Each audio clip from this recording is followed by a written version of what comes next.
Good morning, guys, and happy Tuesday. I'm back today in the much cooler weather to talk about Dr. Karen Becker did a TED Talk about the importance of pet nutrition and why we should care more about what we feed our animals. And the people who already look into all of this stuff know some of it, but some of the facts are absolutely staggering. She has examples of studies that were done to see about gene expression in animals based on what they were fed. And I'm going to post the video in the comments. Hi, Miriam. And what you feed your pet is very, very important.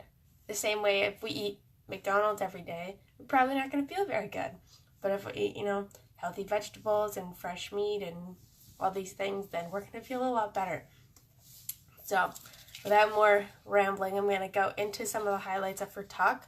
But again, if you want to watch the full thing, I am going to post it in the comments, which will probably be down here, I guess. So we know that 33,000 years ago, dogs branched off from wolves. And wolves eat raw meat. They eat the carcasses of herbivores or other carnivores that have plants in their intestines, meaning the food is already partially digested if they're getting fruits and veggies, which is why sometimes steaming them helps. She considers that dogs co-evolved with us because we share 84% of our DNA with them, so we're really genetically not that different, but obviously we present much differently in our phenotype, which is what we appear to be on the outside. Aristotle claimed that 20-year-old dogs are what we used to have before they were domesticated, and we shortened their lifespan.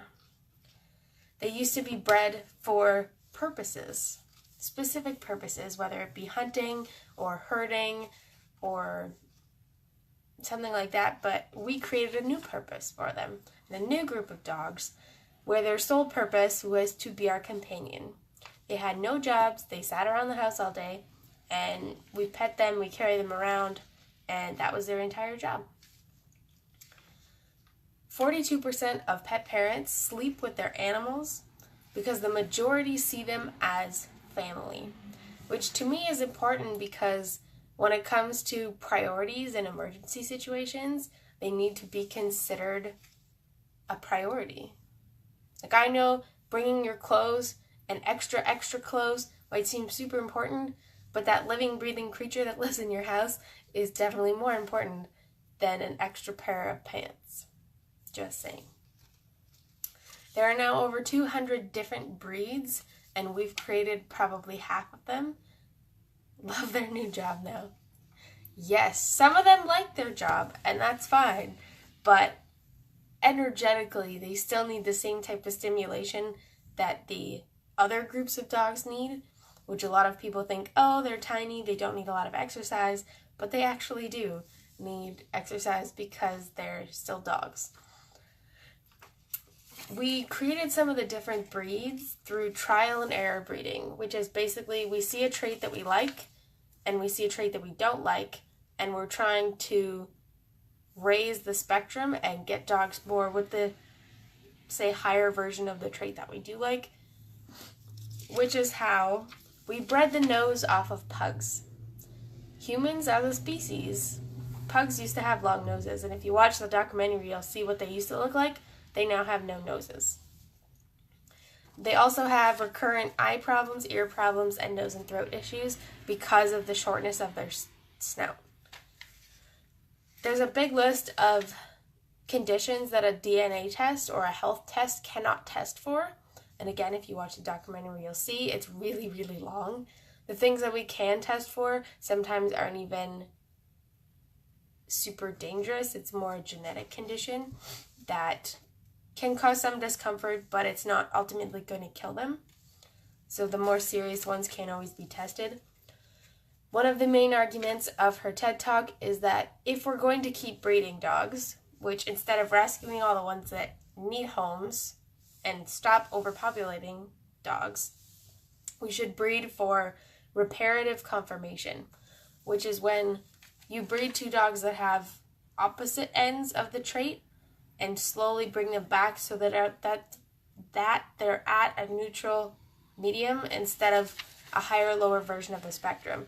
So when I say spectrum, I mean if the short-nosed pug was bred with a long-nosed pug, probably the dominant trait would be the long-nosed pug because they live a lot longer and they don't have all those ear, eye, nose, throat conditions, meaning the short-nosed pug, if you bred it with a long-nosed pug, their nose would slowly get longer because environmentally and evolutionarily, that would give them a longer lifespan. Biology tends to strengthen the longevity of animals, whether they want it or not, which I've read a lot of books about genes. I took a lot of biology classes, and I always found genetics really interesting. But what we're doing to them is creating breed-specific conditions, which is, for example, why German Shepherds have a really, really high rate of hip dysplasia, why Golden Retrievers have the highest rate of cancer of any breed of dog, and why the brachycephalic breeds, which are the ones with the short noses, have all of the ear, eyes, nose, throat conditions, or the highest rate of them. So then she goes into a talk about epigenetics versus nutrigenomics. Epigenetics is how the environment influences gene expression.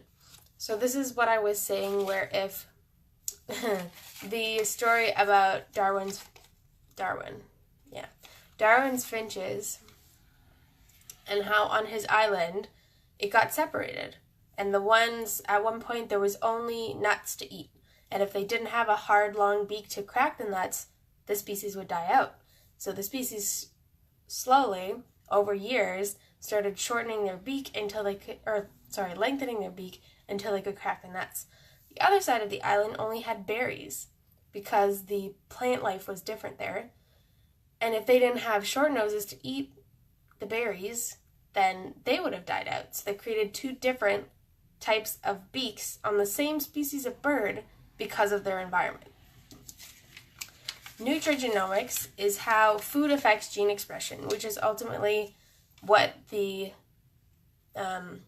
vet scientists heavy on nutrition are looking into now, because we're looking at how what we feed them affects how they present and their health ultimately, because we're literally changing their DNA and their gene expression, because 96% of pet parents feed kibble. It may not all be grocery store kibble, but it's still kibble. I'm going to try not to rant too much about that. We've also created atopy, which is a predisposition to itching, rashes, and allergies because of the high quantity of kibble that we feed. They did a study to see how the gene expression in a dog changes when they go from kibble to raw. And they noticed that the strength of the skin gene expression, which strengthens the skin, was so much higher in raw-fed dogs that most of their skin issues disappeared compared to the dogs that were fed kibble. But changing the gene expression was caused by changing their food, and the skin problems went away. And to me, it's logical, but to a lot of people who don't have a heavy biology background, they have to understand how that happens. The problem is the pet food industry is a $75 billion, with a B, industry. The pet food companies make so much money, a lot of the kibble companies don't really care what happens to the pets because they can just brush it off and say, oh no, it was just a fluke. Our pet food didn't cause this and all of this, because most pet parents don't know how to read pet food labels. And they'll go in the store and somebody will recommend that and they'll say, okay, great. Or their vet will recommend it and they'll say, okay, great.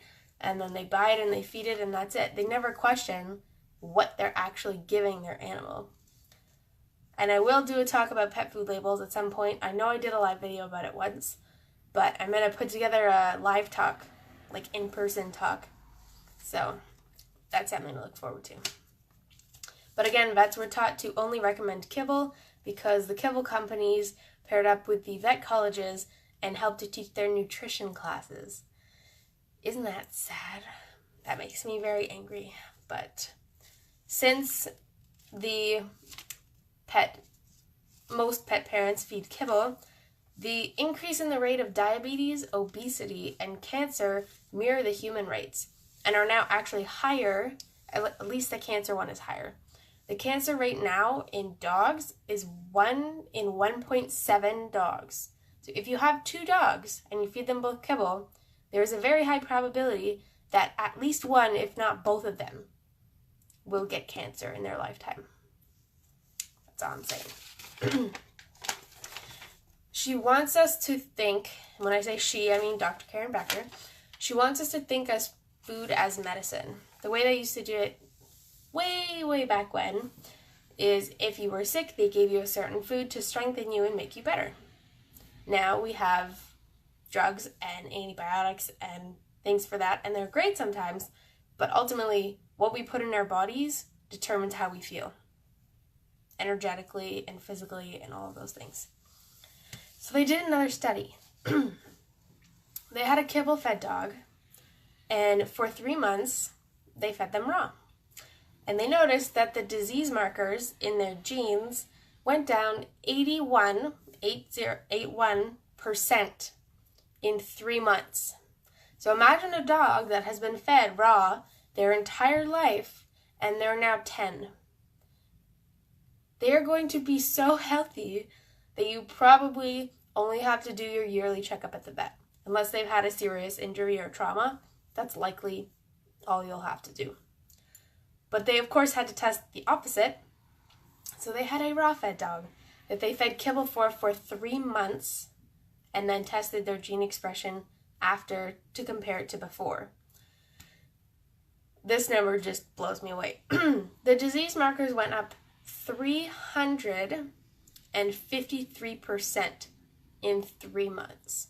That dog got skin conditions, that dog had all kinds of digestive problems, and ultimately the dogs in that group did not do well at all. So what do you do if your dog doesn't like raw food? There are a few different forms that raw food comes in. I know there's the patty style, which is the most convenient for a lot of people. Some dogs find that easier to eat because it looks like a hamburger. If you add some veggies on top, sometimes that's easiest to get into them. They have the slab style, which is what Kaya gets. And I just cut it into pieces, stir it up, and give it to her. Then there's full-on raw, which is when you go to a pet-friendly butcher because you want to know where that meat comes from. Because I have a client who told me that her friend went to a butcher and got some meat, and her dog got salmonella from the butcher meat. But they usually feed long bones or organs or things like that, and sometimes you can get those from the butcher too. If you can't get your dog to eat raw food, homemade is the next best option. It is expensive unless you can get them to eat similar to what you eat. So if you're meal prepping for the week and you make chicken or fish or turkey or something and put it with a salad, then you would take some of that turkey, give it to the dog with some type of veggie, whether it be spinach or healthy oils or fish skin or something, and see if he'll eat that. I know Simba's a picky eater though, so I'll have to try that out. Next best after that is a mix of wet and fresh. Very, very last option, which just don't even go there, is kibble. They've also done studies on what percentage of fresh food you have to put into your pet's bowl to get measurable differences in their physical health and their gene expression. It's only 20%. Meaning if you have your bowl, you don't even have to feed a quarter fresh food to get their healthy skin, immune system, digestion, all of that. Because their digestion is their second immune system. If they eat crappy food, their entire immune system and their gut health is going to deplete until it's very hard to get them back to where they were, and it's going to take a long time and a lot of money into raw food to get them back up. Kaya started on kibble before we found her. We tried a grain-free kibble, and ultimately her stomach didn't get any better, so we switched her to one raw. The bone content was too high, so we switched her to another one. Now she loves her food, and unfortunately they just put the price up of the food because you can only get it in 1 pound slabs instead of 2, but she loves it. It keeps her stomach healthy, and ultimately if I have to pay X number more dollars a month to keep her healthy and she only has her yearly vet visit, then that's okay with me. Even if 20% of your dog's diet is from treats or snacks, you can replace the treats. If you can't get them to eat fruits and veggies, replace their treats. Kaya used to get a lot of different kinds of treats, and now I find her eating pumpkin seeds and blueberries and little pieces of apple or pear or whatever we can get her to eat. But replacing that 20% of their diet, because a lot of dogs get quite a number of treats during the day, replacing that bit will help slowly get their system better, even if you can't transition to a different type of concrete food. When you're looking at pet labels, there are a few simple rules you can follow. You want a short ingredient list. I'd say if it's more than 10 things, unless they're, healthy oils or fruits and veggies, don't feed it. With treats, if you're having trouble finding a good treat, the simplest thing to do is pick a single ingredient treat, whether it's dehydrated beef liver, or there's a lot of single ingredient ones. They're usually meat based. There's some that are a fruit and a veggie, dehydrated, but a lot of them need grain to make the actual physical treat, to make it stick together. Typically the food should be at least stored in the fridge, because wet food, homemade food, and raw food were all stored in the fridge. One of the simplest ones is, if you cannot pronounce the ingredients on your dog's food bag on the label, don't buy it. If you don't understand what the words mean, don't buy it. Very simple. It's the same with our food, right? If you have a snack and you look at the bag and you don't know what the first 10 ingredients are, there's really no point in getting it, because it's guaranteed it's not good for you. The final lesson of her TED Talk, which I still think you should watch if anybody wants to watch it, is that we are making them sick. Ultimately, it's the pet parents, because we get to decide what they eat, and we are taking on the responsibility of their health. But if they have all these health issues, it's because of what we're feeding them, whether we're not exercising them, and all of the related things. That is the end of my rant for today. Next week, we're going to be talking about transitional acupressure. So things that can help during times of change, like moving, somebody's in the hospital, kid goes off to school, the seasonal changes, because we just went through the autumn change, all the fun things like that, and some points to help you out during the change. I hope you have a fabulous rest of your week, and I will see you next week.